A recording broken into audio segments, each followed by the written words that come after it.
ಬ್ರೇಕ್ನ ನಂತರ ಹಾಟ್ ನ್ಯೂಸ್ಗೆ ಮತ್ತೊಮ್ಮೆ ಸ್ವಾಗತ. ಮೊನ್ನೆ ಬೆಂಗಳೂರಿನ ಕಿಮ್ಸ್ ಆಸ್ಪತ್ರೆಯಲ್ಲಿ ಕಸ್ಟಮ್ಸ್ ಅಧಿಕಾರಿಗಳು ಪೊಲೀಸ್ ಅಧಿಕಾರಿಗಳು ಕೂತ್ಕೊಂಡು ಒಬ್ಬ ವ್ಯಕ್ತಿ ಮಲವಿಸರ್ಜನೆಗೆ ಹೋಗೋದರ ದಾರಿ ಕಾಯ್ತಾ ಇದ್ರು. ಕೇಳಿದ್ರೆ ವಿಚಿತ್ರ ಅನ್ನಿಸ್ಬೋದು ನಿಮಗೆ. ಇದು ಕಾಸರಗೋಡು ಜಿಲ್ಲೆ ಉದುಮ ಗ್ರಾಮದ ಶಶಿಧರನ್ ಅನ್ನೋನ ಕಥೆ.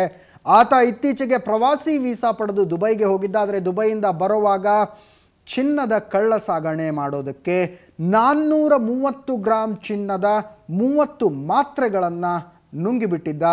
ಆತ ಚಿನ್ನದ ಕಳ್ಳ ಸಾಗಾಣಿಕೆಗೆ ಯಾವುದೇ ಹೊಸ ತಂತ್ರಜ್ಞಾನ ಬೇಡ, ನೈಸರ್ಗಿಕ ಜೀರ್ಣಾಂಗ ವ್ಯವಸ್ಥೆಯೇ ಸಾಕು ಅನ್ನುವಂಥ ನಂಬಿಕೆಯಲ್ಲಿ ನುಂಗಿದ್ದ. ಆದರೆ ನಿಸರ್ಗ ಅದಕ್ಕೆ ಸಹಕರಿಸಲಿಲ್ಲ.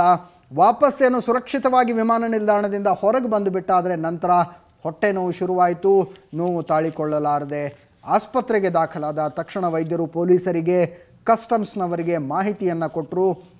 ನೈಸರ್ಗಿಕ ಕ್ರಿಯೆಯಿಂದಾಗಿ ಈ ಚಿನ್ನದ ಮಾತ್ರೆಗಳು ಹೊರಗೆ ಬರೋದಕ್ಕೆ ಸಾಧ್ಯ ಇಲ್ಲ ಅನ್ನೋದು ಗೊತ್ತಾದಾಗ ಕೊಲೊನೋಸ್ಕೋಪಿ ತಂತ್ರಜ್ಞಾನದಿಂದ ವೈದ್ಯರು 29 ಮಾತ್ರೆಗಳನ್ನು ಹೊರಗೆ ತೆಗೆದ್ರು. ನಂತರ ಈತನಿಗೆ ಬೇಧಿ ಮಾತ್ರೆಗಳನ್ನು ಕೊಡಲಾಯಿತು. ಅದು ಪ್ರಯೋಜನಕ್ಕೆ ಬರಲಿಲ್ಲ. ಅಂತೂ ಇಂತೂ ಹೊಟ್ಟೆಯಲ್ಲಿ ಉಳಿದಿದ್ದ ಇನ್ನೊಂದು ಚಿನ್ನದ ಮಾತ್ರೆ ನಿಸರ್ಗಿಕ ಕ್ರಿಯೆಯಿಂದಾನೇ ಹೊರಗಡೆ ಬಂದಿರುವಂಥದ್ದು.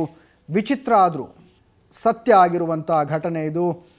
ಈ ಸ್ಮಗ್ಲರ್ ಬಗ್ಗೆ ಅಯ್ಯೋ ಅನ್ನಬೇಕೋ ಅಥವಾ ಕಟ್ಟುನಿಟ್ಟಾಗಿ ಕೇಸ್ ಜಡಿದು ಜೈಲಿಗೆ ಹಾಕಬೇಕು, ಬಹುಶಃ ಪೊಲೀಸರಿಗೂ ಕೂಡ ಕನ್ಫ್ಯೂಷನ್ ಇರಬಹುದು ಅಂತ ಅನಿಸುತ್ತೆ. ಆತನ ಹೊಟ್ಟೆಯಿಂದ ಹೊರಗೆ ಬಂದಿರುವಂಥ ಚಿನ್ನದ ಮಾತ್ರೆಗಳನ್ನು ನೀವು ನೋಡ್ತಾ ಇದ್ದೀರಿ. 430 ಗ್ರಾಂ ಚಿನ್ನದ ಮಾತ್ರೆಗಳಿವು.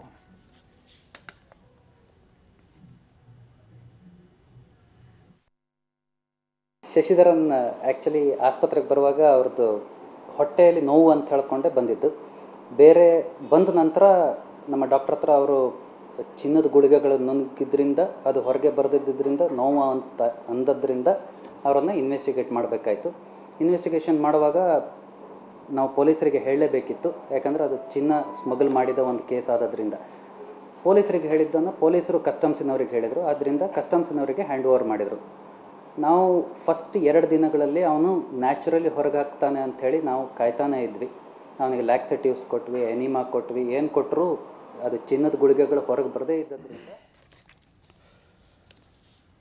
ಹೆಚ್ಚಿನ ಮಾಹಿತಿ ಕೊಡೋದಕ್ಕೆ ಮಂಗಳೂರಿನಿಂದ ನಮ್ಮ ರಿಪೋರ್ಟರ್ ಸುಕೇಶ್ ನೇರ ಸಂಪರ್ಕದಲ್ಲಿದ್ದಾರೆ. ಸುಕೇಶ್, ನೀವು ಹೇಳಿರೋ ಪ್ರಕಾರ ಈತ 2 ಲಕ್ಷ ರೂಪಾಯಿ ಕಮಿಷನ್ ಆಸೆಗೆ 430 ಗ್ರಾಂ ಚಿನ್ನದ ಸ್ಮಗ್ಲಿಂಗನ್ನು ಮಾಡೋದಕ್ಕೆ ಒಪ್ಕೊಂಡಿದ್ದದ್ದು ಅನ್ನುವಂಥದ್ದು. ಈ ಡೀಲ್ ಮೊದಲೇ ಆಗಿತ್ತಾ?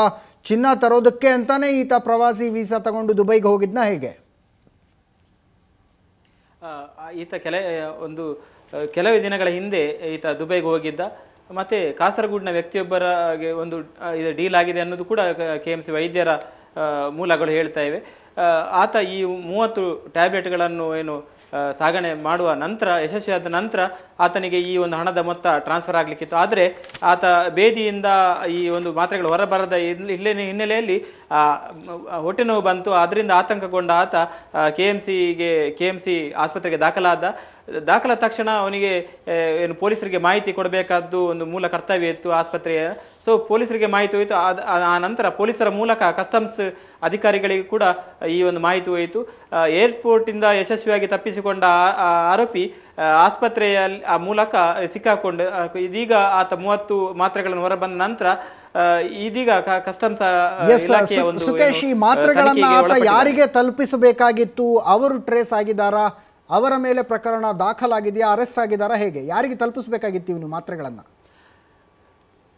ಈ ಬಗ್ಗೆ ಯಾವುದೇ ಅಧಿಕೃತವಾದ ಮಾಹಿತಿ ಕಸ್ಟಮ್ಸಿಂದ ಹೊರಬಂದಿಲ್ಲ. ಯಾಕೆಂದರೆ ಈ ಬಗ್ಗೆ ಮಾಹಿತಿ ಈ ಆರೋಪಿ ಶಶಿಧರನ್ ಕೂಡ ಹೇಳ್ತಾ ಇಲ್ಲ. ಯಾಕೆಂದರೆ 4 ದಿನಗಳ ಕಾಲ ಇದ್ದ ಈ ಒಂದು ಆರೋಪಿ ಸುಮಾರು 6 ತಿಂಗಳ ಕಾಲ ಇದ್ದಿದ್ರೆ ಅವನಿಗೆ ಅಧಿಕೃತವಾಗಿ ಲೀಗಲ್ ಆಗಿ ಸುಮಾರು 50,000ಕ್ಕೆ ಮೌಲ್ಯದ ಹೆಚ್ಚಿನ ಏನು 450 ಗ್ರಾಮ್ಗಿಂತಲೂ ಹೆಚ್ಚಿನ ಮೊತ್ತದ ಚಿನ್ನವನ್ನು ಸಾಗಾಟ ಮಾಡ್ಬೋದಿತ್ತು.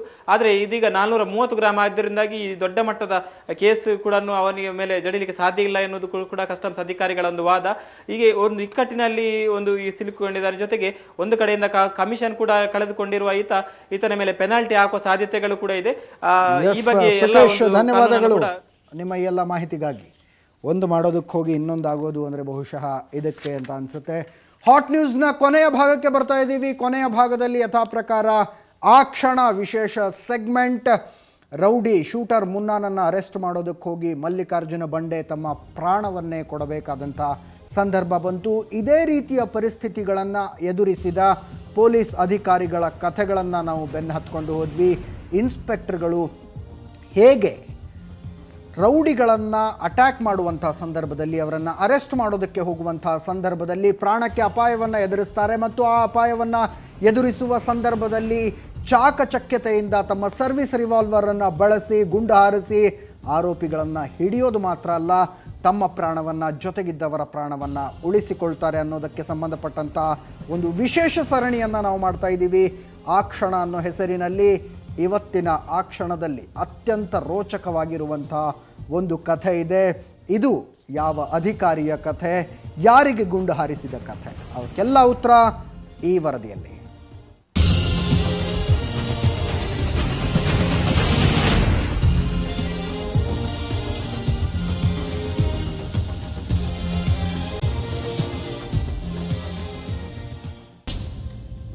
ಇವತ್ತಿನ ಆ ಕ್ಷಣದಲ್ಲಿ ತಮ್ಮ ಅನುಭವ ಹಂಚಿಕೊಳ್ಳಲಿರೋ ಅಧಿಕಾರಿ ಈ ಸೀರೀಸ್ನ ಮೊದಲ ಎಪಿಸೋಡ್ನಲ್ಲೇ ಬರಬೇಕಾಗಿತ್ತು.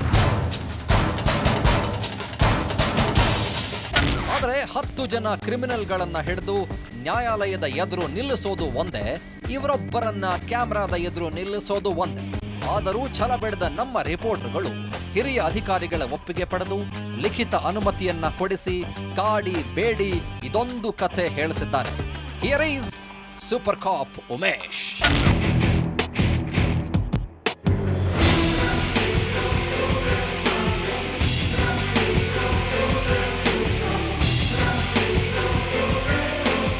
ಕಠಿಣಾತಿ ಕಠಿಣ ಕೇಸ್ಗಳು ಬಂದಾಗ ಹಿರಿಯ ಅಧಿಕಾರಿಗಳ ಪಾಲಿಗೆ ಮೊಟ್ಟ ಮೊದಲು ನೆನಪಾಗ್ತಾ ಇದ್ದವರು ಇವರೇನೆ.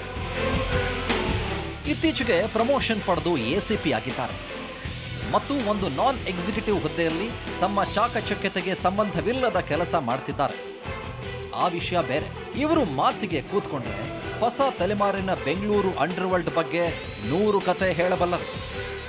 ಆದರೆ ಮಾತಿಗೆ ಕೂರೋದು ಅಪರೂಪ. ಈ ಸಲ ನಮ್ಮ ಹಠಕ್ಕೆ ಸೋತು.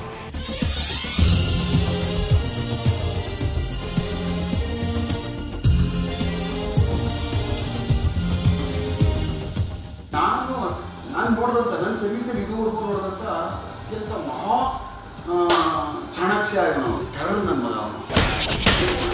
ಬೆಂಗಳೂರು ಸೂಪರ್ ಕಾಪ್ ಅಂತ ಯಾವ್ಯಾವ ಹಿರಿಯ ಪೊಲೀಸ್ ಅಧಿಕಾರಿಗಳು ಅಂತ ಕಂಡಿದೆಯೋ ಅವರೆಲ್ಲರ ಕೈ ಕೆಳಗೂ ಕೆಲಸ ಮಾಡಿ ಅನುಭವ ಪಡೆದ ಏಕೈಕ ಅಧಿಕಾರಿ ಇವರೇ ಇರಬೇಕು. ಅದು ಸಣ್ಣ ವಿಷಯ ಅಲ್ಲ ಮತ್ತು ಎಲ್ಲರಿಗೂ ಸಿಗೋ ಅವಕಾಶ ಕೂಡ ಅಲ್ಲ. ಅಂಥ ಅವಕಾಶ ಬಳಸಿಕೊಂಡು ಇವರು ನಡೆಸಿದ 100 ಕಾರ್ಯಾಚರಣೆಗಳ ಪೈಕಿ ಇವತ್ತಿಗೂ ಕೂಡ ಕಣ್ಣಿಗೆ ಕಟ್ಟಿದಂತೆ ನೆನಪಿರೋದು ಆವತ್ತಿನ ಆ ಆಪರೇಷನ್.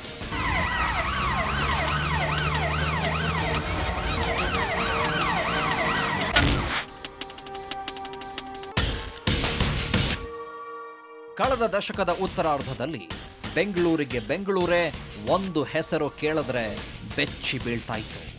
ನಸ್ರು ಅಲಿಯಾಸ್ ನಸ್ರುದ್ದೀನ್. ನಸ್ರು ಗ್ಯಾಂಗ್ ಅನ್ನೋ ಶಬ್ದ ಕ್ರೂರತೆಗೆ, ನಿರ್ದಯತೆಗೆ, ಬರ್ಬರತೆಗೆ ಸಮಾನಾರ್ಥಕ ಪದವಾಗಿ ಚಾಲ್ತಿಗೆ ಬಂದಿತ್ತು.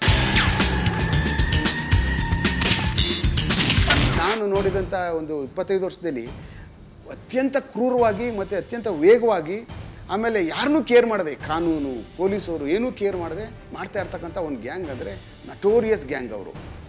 ಅವ್ರು ಬಂದರು ಅಂದರೆ ಅಫೆನ್ಸ್ ಮಾಡಿಕೊಂಡೇ ಹೋಗ್ತಕ್ಕಂಥದ್ದು, ಯಾರಿಗಾದರೂ ಒಡೆದೇ ಹೋಗ್ತಕ್ಕಂಥದ್ದು. ಅಂಥ ನಸ್ರು ಗ್ಯಾಂಗ್ ಪಾಲಿಗೆ ದೊಡ್ಡ ಮಟ್ಟದಲ್ಲಿ ಆಹಾರವಾದವರು ಆಗ ಬೆಂಗಳೂರಲ್ಲಿ ಭರ್ಜರಿಯಾಗಿ ಚಾಲ್ತಿಯಲ್ಲಿದ್ದ ಲೈವ್ ಬ್ಯಾಂಡ್ಗಳ ಹುಡುಗಿರು. ಒಬ್ಬ ಹುಡುಗಿಯನ್ನ ಕಿಡ್ನ್ಯಾಪ್ ಮಾಡಿಕೊಂಡು ಹೋದ್ರು ಅಂದ್ರೆ 2-3 ದಿನ ಹರಿದು ತಿಂದು ವಾಪಸ್ ತಂದು ಬಿಡ್ತಾ ಇದ್ರು. ಹಾಗೆ ಅತ್ಯಾಚಾರಕ್ಕೀಡಾಗಿ ಬಂದಿದ್ದ ಒಬ್ಬ ಹುಡುಗಿ ಕೊಟ್ಟ ಸುಳಿವಿನ ಮೇರೆಗೆ ಒಮ್ಮೆ ಅರೆಸ್ಟ್ ಆಗಿದ್ದ ನಸ್ರು. ಅನಾಮತ್ತು 65 ಪ್ರಕರಣಗಳು ನಂತರದಲ್ಲಿ ಬೆಳಕಿಗೆ ಬಂದಿತ್ತು. ಆದರೆ 2005ರಲ್ಲಿ ರಿಲೀಸ್ ಆದವನು ಮತ್ತೆ ತನ್ನ ವರಸೆಯನ್ನ ಶುರು ಹಚ್ಕೊಂಡ್ಬಿಟ್ಟ. ಆಗ ನಡೆಯಿತು ಒಂದು ಕಾರ್ಯಾಚರಣೆ.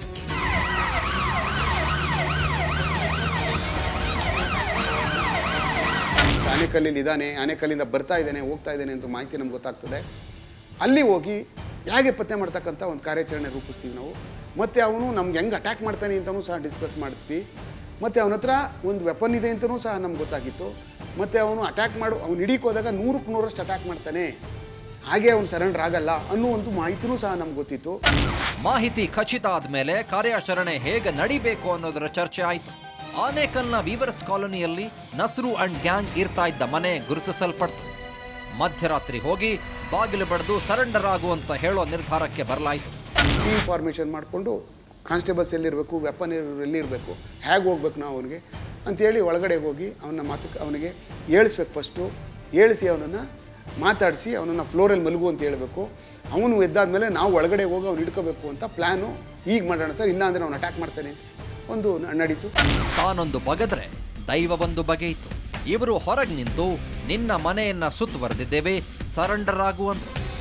ನಂತರ ಕೆಲ ಕ್ಷಣಗಳ ಮೌನ, ಆಮೇಲೆ ಮನೆ ಒಳಗಿನಿಂದ ಖಣ ಖಣ ಅಂತ ಶಬ್ದ ಕೇಳ್ಬರೋಕೆ ಶುರುವಾಯಿತು. ನಸ್ರು ಅಂಡ್ ಟೀಮ್ ಯುದ್ಧಕ್ಕೆ ತಯಾರಾಗ್ತಿತ್ತು. ಒಳಗಡೆ ಸಜ್ಜಾಗ್ತಾ ಇದ್ದ ಅವತ್ತು ಮೆಚ್ಚು ಮತ್ತು ಬೇರೆ ಬೇರೆ ಅಪ್ಪನ್ ತಗೊಂಡು ಅವ್ನು ರೆಡಿ ಆಗ್ತಾ ಇದ್ದ ಅನ್ನೋದು ನಮ್ಗೆ ಗೊತ್ತಾಗ್ತಾ ಇತ್ತು. ಆಗ್ತಾ ಇದ್ದಾನೆ, ಅವ್ನು ಸರೆಂಡರ್ ಆಗಲ್ಲ, ನಾವು 100% ರೆಡಿ ಇರಬೇಕು, ಅವನು ಅಟ್ಯಾಕ್ ಮಾಡ್ತಾನೆ ಅನ್ನೋ ಒಂದು ಮೆಂಟಾಲಿಟಿಲಿರುವಂಥ ಒಂದು ಯೋಚನೆ ಮಾಡಿಕೊಂಡು ಆ ಗ್ರೌಂಡ್ ರಿಯಾಲಿಟಿನೇ ಬೇರೆ, ಅವ್ನು ಬಾಗಿಲೇ ಬೇರೆ, ಇನ್ಯಾವ ಕಡೆಗೆ ಹೋಗ್ತಾನೆ ಅನ್ನೋದೇ ಬೇರೆ. ಆಮೇಲೆ ಒಳಗಡೆ ಎಷ್ಟು ಜನ ಇದ್ದಾರೆ ಅಂತ ನಮ್ಗೆ ಗೊತ್ತಿರಲ್ಲ, ಅವನು ಫೋರ್ಸ್ ಎಷ್ಟು ಇಟ್ಕೊಂಡಿರ್ತಾನೆ ಅಂತ ಇದೆಲ್ಲ ನಮ್ಗೆ ಅವಾಗ ಕಸಬಿಸಿರ್ತದೆ. ಆವಾಗ ಅವ್ನು ಯಾವಾಗ ನಾವು ಅಲ್ಲಿ ಹೋದಾದ್ಮೇಲೆ ತುಂಬ ಹೊತ್ತಾಗ್ಬಿಟ್ರೆ ಮತ್ತೆ ಗೊತ್ತಾಗ್ಬಿಡ್ತದೆ ಅವ್ನಿಗೆ ಶಬ್ದ ಅದು ಇದು ಎಲ್ಲ ಆಗ್ಲಾಗಲೇ ಮಾತಾಡ್ಸಿದ್ವಿ ನಾವು, ಬಂದ್ಬಿಡು ಸರೆಂಡರ್ ಆಗುವಂತ.